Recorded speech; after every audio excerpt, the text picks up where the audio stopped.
Are you working with biodiversity-related risk assessments? Do you want to know if your plot of land has protected species on it?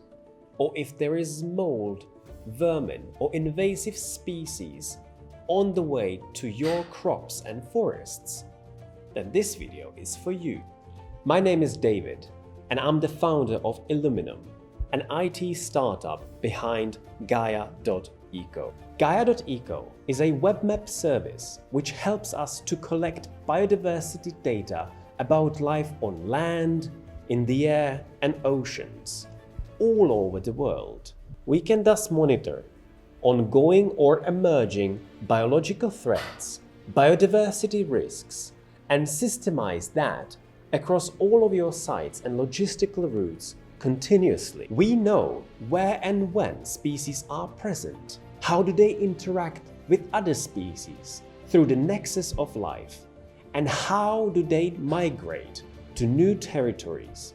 With gaia.eco, conducting biodiversity-related risk assessments has just become faster. My name is David, and I welcome you to Illuminum.